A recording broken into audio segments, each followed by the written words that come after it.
কিভাবে বুঝবেন যে আপনার সন্তান স্বাস্থ্য ঝুঁকিতে আছে? ধরুন আপনার সন্তান তার যে ওজন থাকার কথা সেই ওজনটা যদি তার না থাকে, অর্থাৎ ওজন যদি বেশি থাকে তার উচ্চতা অনুসারে তার হাইট যতটুকু তার থেকে যদি তার ওয়েটটা বেশি থাকে, এবং আপনি যদি দেখেন যে আপনার বাচ্চা আস্তে আস্তে মোটা হয়ে যাচ্ছে, তাহলে কিন্তু তার মোটামুটিভাবে প্রায় 12-13টি রোগে আক্রান্ত হওয়ার ঝুঁকি কিন্তু বেড়ে যায়। তার মধ্যে কয়েকটি উল্লেখযোগ্য রোগ হচ্ছে যে বাচ্চা যদি মোটা হতে থাকে তাহলে কিন্তু তার ব্লাড প্রেশার বা উচ্চ রক্তচাপ, ডায়াবেটিস এবং নানান ধরনের হার্ট ডিজিজ এবং জয়েন্টেও বিভিন্ন ধরনের সমস্যা, হাড্ডিতেও বিভিন্ন ধরনের সমস্যা কিন্তু তৈরি হতে পারে।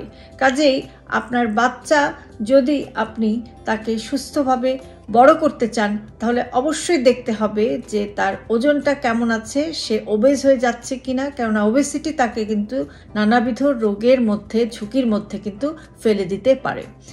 এরপরে একটি অভ্যাস, যে ধরুন আপনার বাচ্চা ফল খায় না, দিনে অ্যাটলিস্ট 1টা বা 2টা ফল যে বাচ্চা খায় না সেই বাচ্চার কিন্তু তার শরীরে বিভিন্ন ধরনের ভিটামিন, মিনারেলস, ফাইবার এগুলোর ঘাটতি হয়, যেগুলো কিন্তু তাকে স্বাস্থ্য ঝুঁকিতে ফেলে দেয়। কাজেই বাচ্চাকে প্রতিদিন অ্যাটলিস্ট 1টা বা দুই ধরনের ফল তাকে খেতে দিতে হবে, যেটা তাকে বিভিন্ন ধরনের পুষ্টির ঘাটতি থেকে কিন্তু তাকে দূরে রাখবে।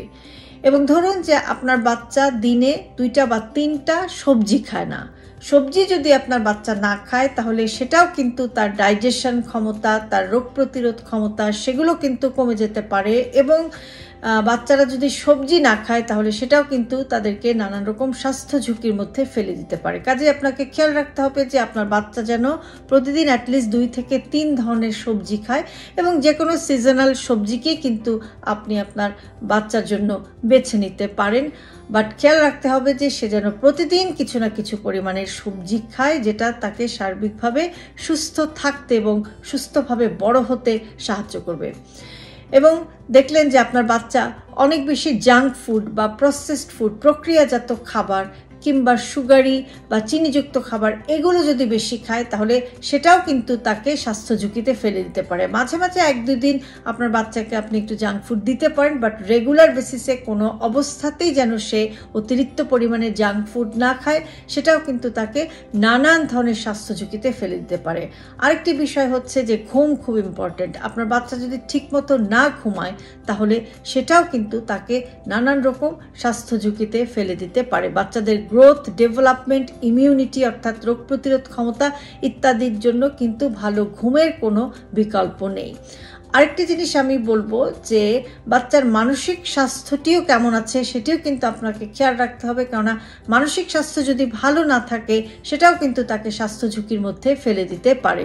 কেননা আজকাল আমাদের বাচ্চারা ঘরে অনেক ধরনের অ্যাবিউজ দেখেন, অথবা ঘরে অনেক ধরনের আনরেস্ট দেখেন, বাইরে সমাজেও নানান রকম অস্থিরতা বাচ্চারা দেখছে। তো ওভারঅল যেগুলো আমাদের বাচ্চাদের মেন্টাল হেলথ বা মানসিক স্বাস্থ্যটাকে খারাপ করছে, এবং মানসিক স্বাস্থ্য খারাপ হওয়ার কারণে তাদের শারীরিক স্বাস্থ্য কিন্তু নানান রকম ঝুঁকির মধ্যে পড়ে যাচ্ছে। কাজেই আপনি যদি সন্তান রেইজ করেন বা বাচ্চা বড় করেন তাহলে অবশ্যই আপনাকে খেয়াল রাখতে হবে যে একটি বাচ্চা সার্বিকভাবে, শারীরিকভাবে এবং মানসিকভাবে সুস্থ হয়ে বড় হচ্ছে কিনা, কিংবা সে বিভিন্ন ধরনের স্বাস্থ্য ঝুঁকির মধ্যে পড়ে যাচ্ছে কিনা সেটাও কিন্তু গার্জিয়ান হিসেবে অবশ্যই আপনাকে মনিটর করতে হবে।